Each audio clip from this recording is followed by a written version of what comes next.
Robert Spencer is obviously one of the great counter-jihadists of our time, and once the fog of political correctness and willful idiocy lifts from our planet, I think history will recognize how important people like Robert were to the defense and preservation of Western civilization.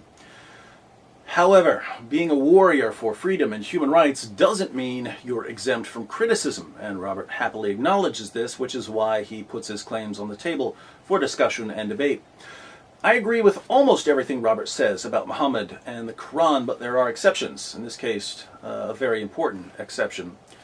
On April 23rd, Robert's new book, Did Muhammad Exist?, comes out. Now, since I haven't read it yet, I don't know exactly what position Robert's going to take. I don't know if he'll be arguing that Muhammad definitely didn't exist, or that he probably didn't exist, or that we just don't know if he existed. But based on the descriptions that have been posted, it sounds like Robert's going to be defending a pretty controversial position. And I happen to disagree with any negative answer to the question, did Muhammad exist? I believe we can know beyond any reasonable doubt that Muhammad was a real person. I would even say we can know quite a bit about Muhammad's life. So, Robert and I have a disagreement. What am I going to do about it? Am I going to send him threatening emails? No, he's got plenty of those already, courtesy of the religion of peace. Am I going to send out complaints and get his speaking engagements canceled? No, that wouldn't prove he's wrong. It would only make me a coward, like the lovely folks over at the Council on American Islamic Relations. I'll tell you what I'm going to do. I'm going to respond to Robert's arguments. I can only imagine how confused Kerr and Isna are right now. They hear that David Wood is going to respond to Robert Spencer, and they think to themselves, what does David mean when he says he's going to respond to Robert's arguments? We thought that when you disagree with someone, you just call him a bigot and ignore his arguments. So what's this new way of dealing with arguments that David is talking about? Glad you asked. You see, when Robert offers an argument for his position, I'm going to offer a more persuasive argument against his position. When Robert presents evidence that he's right, I'm going to present stronger evidence that he's not right. I think Kerr and Isna and the mainstream media are still confused, but let's try to be patient with them. All this talk of arguments and evidence can be quite intimidating to people whose only contribution to human discourse is the mindless repetition of the word Islamophobia. Maybe an analogy will help them understand. Let's say there's a game of football, and Robert is the quarterback of a team. He's marching towards the end zone in order to score a touchdown, and a touchdown in this analogy would be a successful argument about Muhammad or jihad or something like that. Now, if you disagree with Robert, how are you going to keep him from scoring? You'd have to put an opposing team down on the playing field, right? But here's the problem.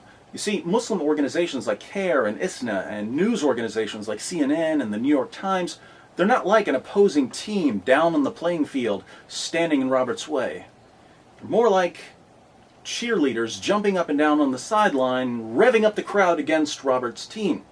They're getting the crowd to boo Robert.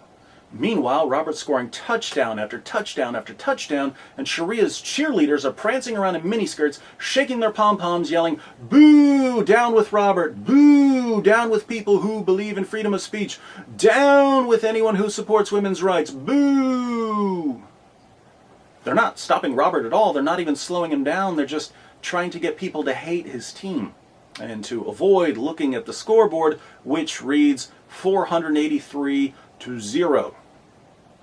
Now, I think we all have to admit that Kerr and Isna and the mainstream media, they're good at what they do.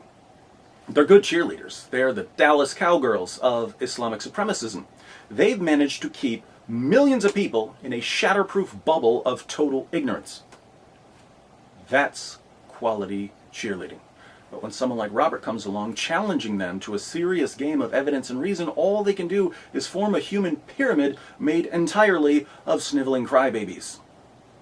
Normally, when Robert talks about Islam, I sit back and watch and think about how hilarious it is that a fifth of the world's population can't put together an intellectual response.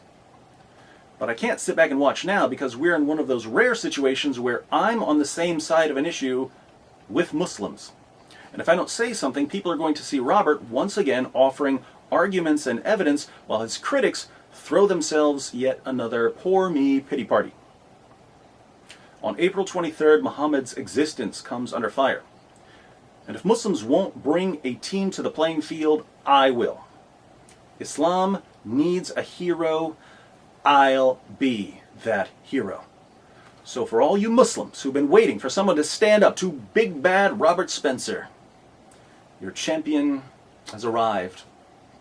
All that's left is for me to make a debate challenge and for Robert to accept. And so, turning to Robert, I say, Robert, you've had it too easy in the past, picking on poor, evidentially defenseless Muslims. But you made one mistake when you wrote your new book. You didn't realize that David Wood, Islam's champion for a day, would call you out and defend Muhammad's existence against all your criticisms.